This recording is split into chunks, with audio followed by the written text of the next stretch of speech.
Okay, I'm in Belarus, just here for about 4 more days.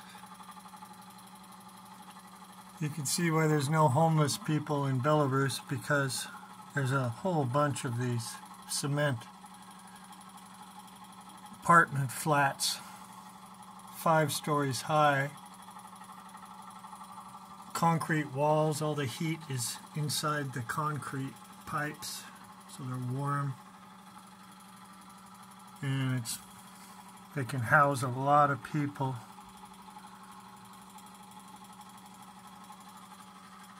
No homeless here.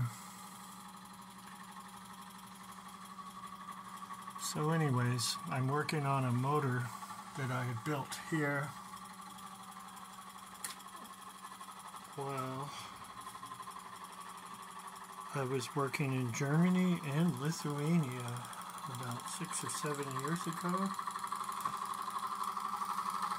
I built this very ugly motor generator. It used to be a lot nicer. There's on my YouTube channel, Mr. D. Conzen. If you look way back about 6 years ago, you can see this thing. It looked better than it does now. I rebuilt it. I put in these pretty big fat coils here, and they're too big. There's 16 magnets. The magnets are this size, and there's only about 3/4 inch between them. So when you have, and they're all facing south or up, or all north up. They're all the same polarity all the way around. It's not north, south, north, south, north, south. So in order to propel it around, you got to hit precisely the edge with the coil and the core, and then make sure it doesn't affect the nearby one, because it's the same polarity. So if you're pushing here, you're going to push here, and you're going to have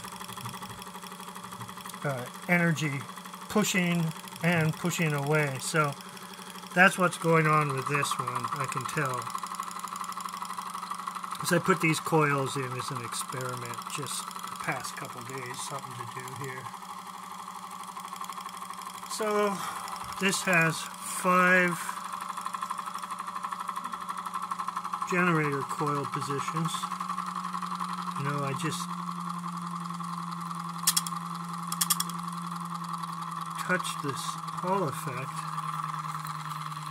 pulled it out of position a little bit. It's very precise where it has to be.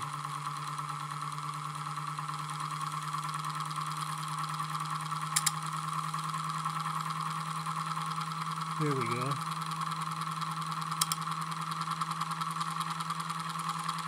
And there's 16 little trigger magnets near the top of this rim. So that's what's powering it. It's this Hall effect into a MOSFET. And I have a 12-volt power supply, DC power supply, instead of a battery. And right now I'm monitoring the voltage in AC coming off of just one coil, this one. These are generator coils. They have fluorous wire cores, very thin wire, pretty thin wire. And the fluorous wire has a pinpoint shape to it sticking out, and then it's bundled thicker towards the back of the coil. So that happens to be the cores in these. So I have 5 coil positions that are generator coils. 1, 2, 3, 4, 5. And there's below there's 1, 2, 3, 4, 5. So a total of 10 generator coils. And what this is supposed to be doing,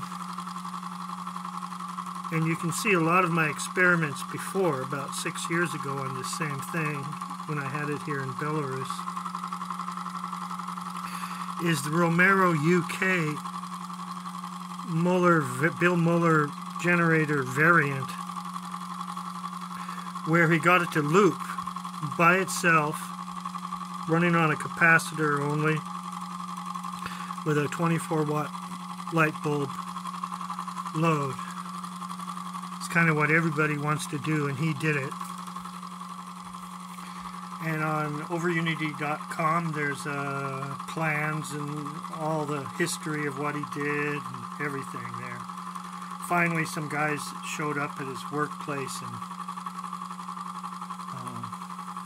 took him home and ripped apart his machine right in front of him and kind of spooked him.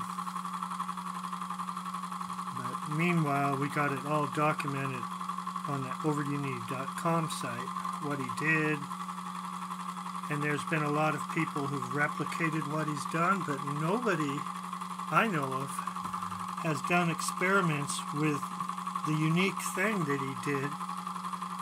Was he put magnets behind the cores here, and it would beat Lenz law. I have a video up where I do have a machine like Romero's UK's with 8 rotor magnets and 9 coil positions, and then there's some are the drive coils. So these are drive coils, by the way, these two. And you know, I'm gonna rip this whole thing apart because it's just a piece of junk.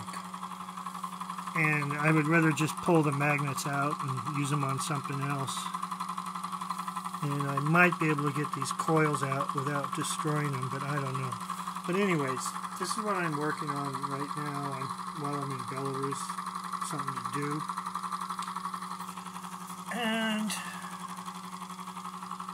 I do have something to show that's interesting.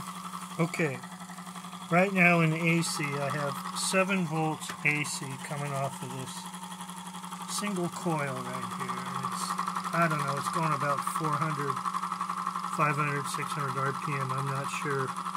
I don't have an RPM meter here. I took it back to Seattle. So anyways, now watch this. Listen to how it sounds, because you can tell it has Lenz law when you have the generator coils, you short them out. So I'm going to short out this coil right now.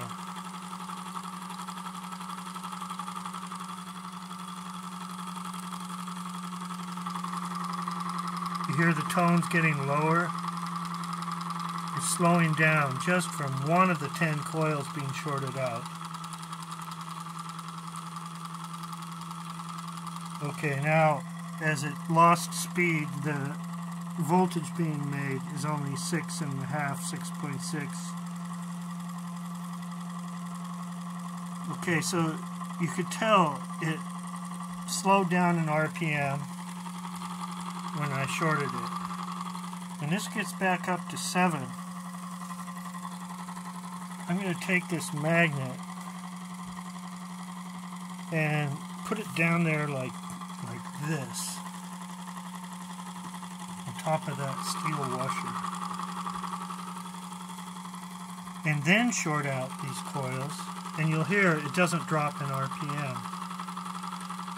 And this is the Romero UK trick with his backing magnets on his cores. And I did a lot of experiments with this, and I have it all on video if you want to go back and look on my channel 6 years ago, something that looks like this with the wood plates. And I had a whole bunch of magnets, and I was getting speed up and everything going on. It's quite crazy. But I'm going to just demonstrate this.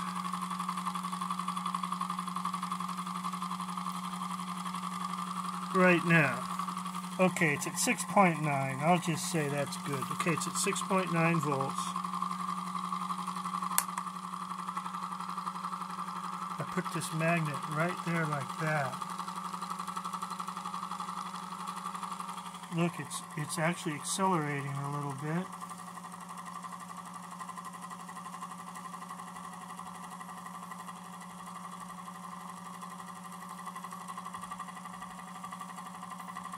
this is what I did with these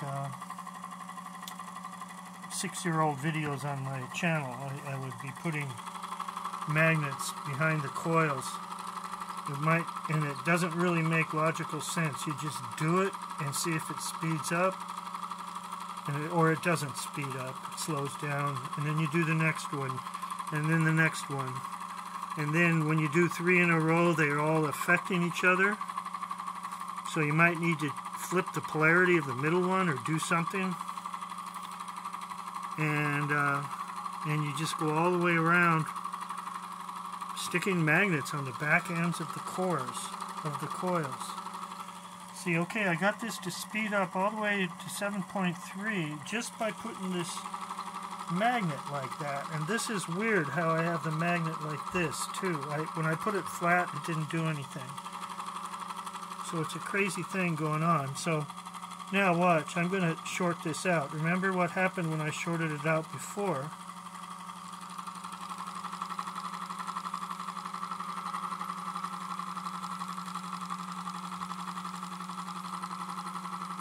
It doesn't really slow down like it did before. I'll do this, shorting it out. It's a little bit of slowdown happening. A little bit of slowdown happening.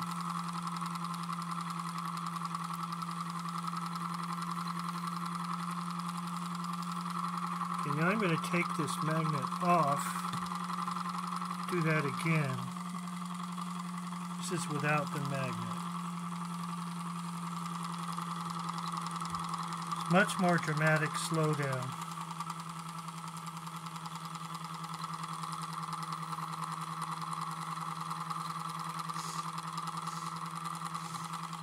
And again,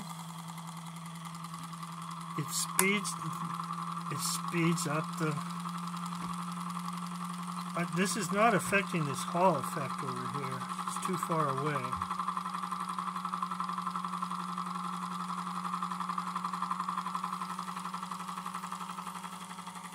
See, it's giving a speed up effect. Isn't that crazy? It's already up to 7.3, this one coil. Let's short it out again. It's shorted right now. There's a slight slowdown.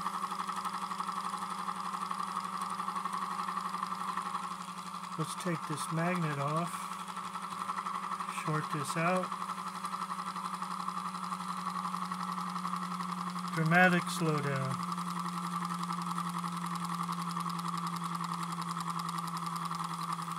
See?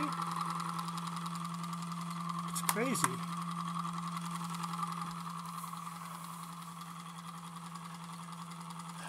So,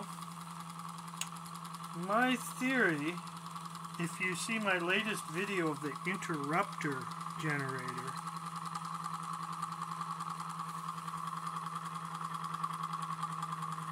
is perhaps what these magnets do. I'm going to turn this off.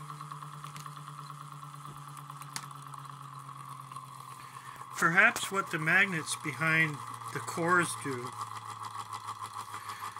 is create sort of an interrupter sort of thing where the coil collapses because of the magnet being between another magnet and the rotor of the same polarity. And so you not only get the normal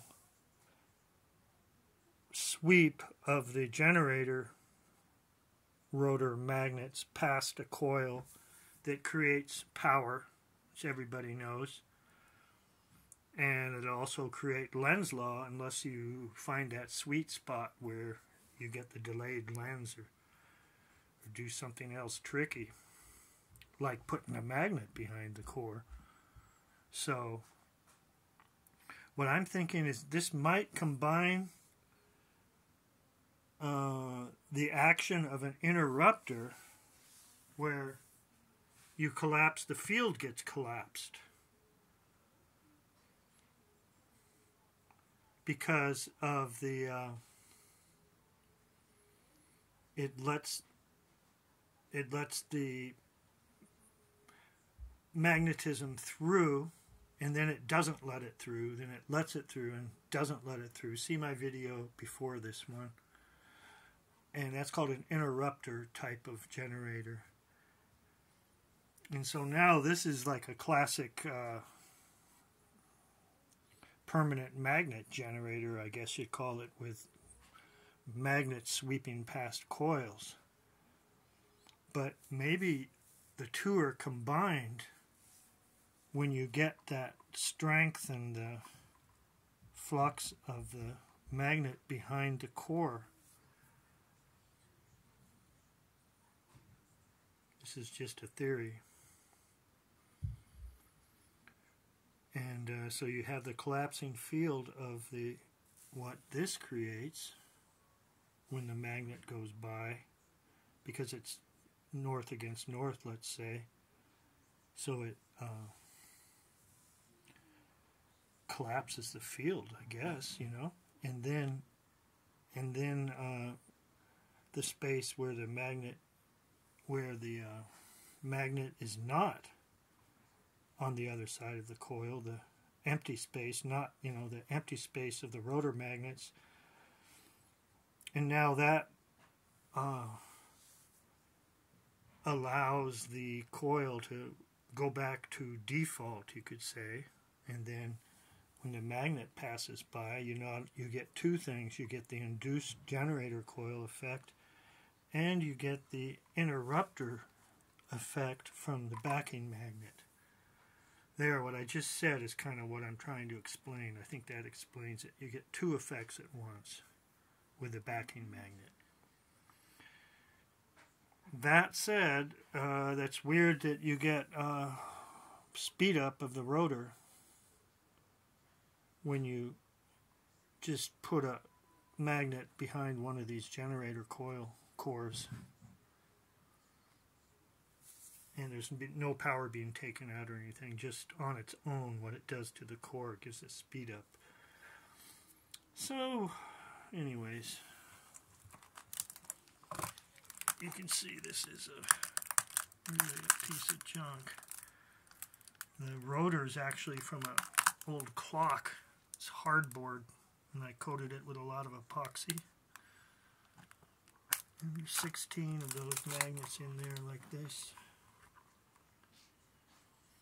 It has the same dimensions as Romero UK's motor generator, but he had only 8 magnets, so I just doubled it to 16 with the same dimensions. So the magnets are quite close together. This would go a lot better if I didn't have these big fat coils in here. Like I'm saying, the coils, the flux of the coils when energized stretch and react to 2 magnets at the same time. So it's pushing one way and pushing the other because the magnets are all facing the same polarity. But there will be a place, a certain timing, like within a millimeter, where it does want to go one way much more strongly. And this is very precise, this Hall effect.